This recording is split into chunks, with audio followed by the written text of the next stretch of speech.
పథకాలు కానీ దీపం పథకం కానీ పెన్షన్లు రేషన్లు ఇవన్నీ చూస్తుంటే ఏమనిపిస్తుంది? మ్యాక్సిమం మరి కొన్ని చేయడానికి అవకాశం ఉన్నవన్నీ చేస్తున్నారు కదా, రోడ్లు అవి వేస్తున్నారు. ఇంకా కొన్ని వేయాల్సినవి ఉన్నాయి, కొన్ని మరీ కొద్దిగా ఇంటీరియర్ ఏరియాస్లోనైతే వెళ్ళడానికి అవకాశాలు లేవు. చేస్తారనే నమ్మకం అయితే ఉంది. వాళ్ళు చేసే ప్రయత్నం చేస్తున్నారు కాబట్టి అది సక్సెస్ చేయాల్సిన వరకు మనం వెయిట్ చేయాలి. ఇంకా 6 నెలలు 8 నెలలు లోపే ఉన్నాం. ఇప్పుడు 1 ఇయర్ వరకు అయితే తెలుస్తుంది. ఈ లోపు వాళ్ళు చేయాల్సినవి కూడా చేస్తున్నారు. కూటమి ప్రభుత్వానికి ఏమంటే బ్రహ్మాండంగా కొనసాగుతుంది.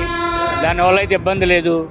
స్టీల్ ప్లాంట్ ప్యాకేజీ విషయాల్లోనూ అది ఈరోజు నరేంద్ర మోడీ గారి నిర్ణయం మాత్రం అసమాస నిర్ణయం కదండి. దాన్ని వీళ్ళు ఎంత శుభ్రంగా సద్వినియోగం చేసుకుంటారో దానికి 10 రెట్లు ఇంకా ఇవ్వడానికి సిద్ధంగా ఉన్నది. దీన్ని వినియోగించుకోకపోతే మాత్రం ఎందుకు కూడా ఇంకా దీని అయితే లేదండి. మా దాని ప్రకారంగా ప్రైవేట్ పరం అయితే కాదండి, చేయనివ్వరు పక్కా.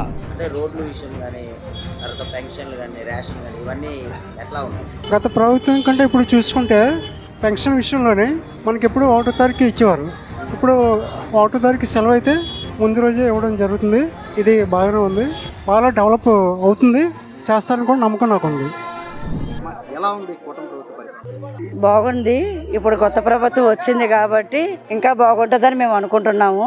చాలా బాగా చేస్తున్నారు ఇప్పుడు వరకు కూడా. రోడ్లు పెన్షన్లు ఎలా ఉన్నాయి మీకు? పెన్షన్లు అయితే బాగున్నాయి.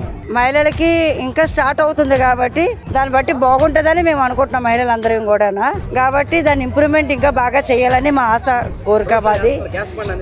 అందిందండి, మాకు అందింది, మాకు డబ్బులు పడ్డాయి. మాకు మహిళలకి ఇంకా మంచి జరగాలని, ప్రభుత్వం ఇంకా బాగుండాలని మేము ఆశిస్తున్నాం. అంటే ఇప్పుడు ఆయన యోగాళం పాదయాత్రలో మేము చాలా అభిమానులు అయ్యాం. ఎందుకంటే మా సమస్యలు తెలుసుకున్నారు వారు. ఆ సమస్యల్ని పరిష్కరిస్తూ వస్తున్నారు. అందుకని వారు ఉప ముఖ్యమంత్రిగా ఉంటే ఇంకా డీప్ గా ఈ సమస్యల్ని పరిష్కరిస్తారని మా అభిప్రాయం. చాలా చాలా బాగుంది.